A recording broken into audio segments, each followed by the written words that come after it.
Olá, meu querido irmão, querida irmã. Hoje no Evangelho, Jesus ele fala de algo muito importante, né? Ele vai dizer ali no Evangelho: tomai cuidado com todo tipo de ganância, né? Porque ainda que alguém possa ter muitas coisas, né? A vida do homem não consiste em acumular, né? Muitos bens, não consiste na abundância de muitos bens. Então, o que que isso deve nos levar a refletir? Né? Muitas vezes nós cultivamos diversos tipos de ganância, né? É, talvez não necessariamente a ganância pelo dinheiro. Né? Você já sabe, né? Várias vezes nós falamos aqui, Jesus não condena a riqueza, ele condena o apego a ela. Né, ele condena aquilo, né, que as pessoas muitas vezes é, começam ali a desejar demais aquela riqueza e aquilo ali pode trazer tantos outros pecados, né? Porque a pessoa pode, de repente, se envolver no roubo e em tantas outras realidades, visando, né, o seu lucro, visando ali, né, o acúmulo das suas riquezas. Mas muitas vezes também, né, nós que gostamos muito de estudar, por exemplo, né, nós corremos esse risco de cair numa ganância intelectual, por assim dizer. Querer acumular esses bens intelectuais, né, no sentido de querer, às vezes, conhecer tudo, querer dominar tudo, todo tipo de conhecimento, né, enfim. E aí a gente começa, às vezes, né, a ir para várias áreas diferentes e aquilo ali começa, né, a nos deixar aflitos, enfim. E aí, ao invés de nós estarmos usando o nosso conhecimento para nos aproximar de Deus, nós acabamos nos afastando dele, né, porque todo esse conhecimento pode, de repente, nos deixar arrogantes, pode nos fazer querer viver somente para, né, buscar reconhecimento, buscar as honras desse mundo.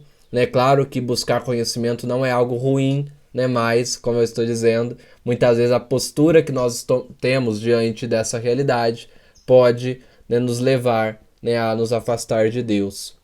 Né, enfim, tantas outras realidades, né, que nós tantas vezes perseguimos, né, a ganância pelo poder, né, de querer ali dominar sobre as outras pessoas, né, seja numa família, seja numa comunidade, ou seja mesmo no poder público, enfim, nas diversas instâncias aí da sociedade, essa ganância pelo poder, né, sempre querer estar mais alto, mesmo que às custas de passar por cima de outras pessoas, e também é uma espécie de ganância.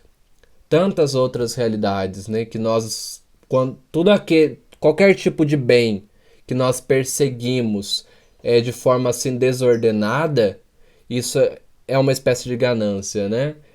Porque é um desejo de querer acumular algum tipo de bem, querer acumular bens nesse mundo. E Jesus diz no Evangelho: a vida do homem não consiste na abundância de bens. Por quê? Porque para nós um só bem é necessário, né? O sumo bem, o bem com B maiúsculo ali, que é o próprio Deus, que é o reino dos céus.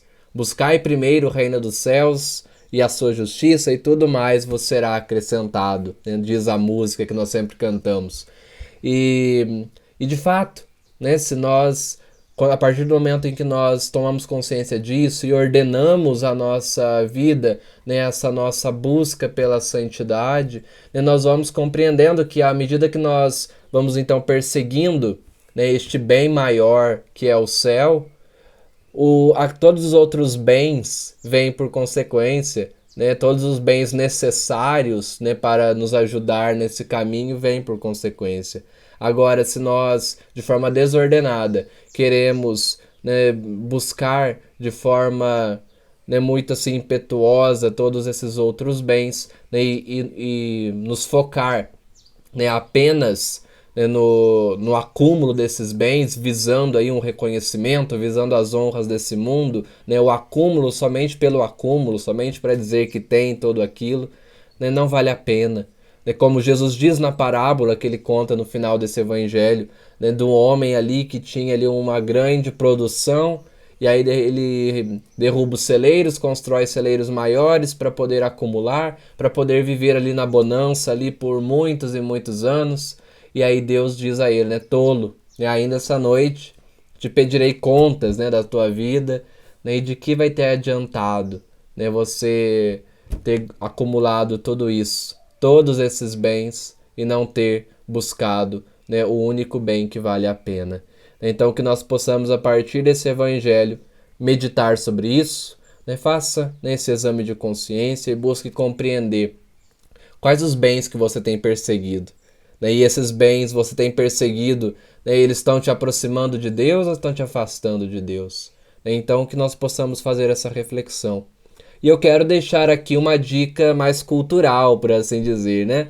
Eu quero indicar um livro, né, que chama-se O Hobbit, né? Um livro de literatura, fantasia, né? O autor é Tolkien, que é um autor católico, né? Então esse livro, apesar de ser fantasia, ele está carregado de simbologias, né? Então é muito interessante. Tem o filme também, né? Para quem se interessar.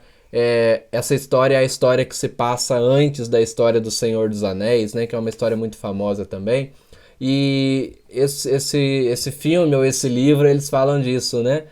Se você já conhece a história ou, né, depois vai conhecer, preste atenção, né, na forma como, né, o tesouro ali que está envolvido na história, como que ele seduz, né, e atrai todo aquele que deseja possuí-lo, né, e o que aquele tesouro faz, né, com aquela pessoa, como que as pessoas que o perseguem se transformam, né, por possuir aquele tesouro, né, o que eles chamam lá de a doença do dragão, né, que eles chamam ali naquela fantasia. Então é uma fantasia, é um livro que parece que é um livro, né, que tem uma cara um pouco mais infantil, mais juvenil assim, mas traz assim uma simbologia muito forte, né, e é muito bonito também, né, nós aproveitarmos disso, né, dessa boa cultura assim para nós alimentarmos o nosso imaginário, né, e podermos assim, né, contribuir, né, e valorizar um pouco mais as nossas reflexões, né? O Senhor dos Anéis também, que é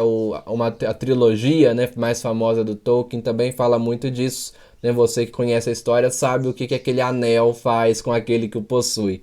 Então fica aqui essa dica, né, para você. De repente até uma forma de você inserir esse tema da ganância para o seu filho, por exemplo, né? Então é uma dica interessante, né? Se te ajudar, né, vale a pena aí. Então vamos ao final dessa reflexão, né, nos voltar para a Virgem Maria, né? Ela que foi que é toda humilde, né, a humilde serva do Senhor, ela que soube se desprender de todo e qualquer bem, né, em prol do bem maior que é o céu. Que ela possa interceder por nós e nos ensinar esse caminho. Ave Maria, cheia de graça, o Senhor é convosco. Bendita sois vós entre as mulheres, e bendito é o fruto do vosso ventre, Jesus. Santa Maria, Mãe de Deus, rogai por nós, pecadores, agora e na hora de nossa morte. Amém. Deus abençoe você, um forte abraço, tenha uma ótima semana.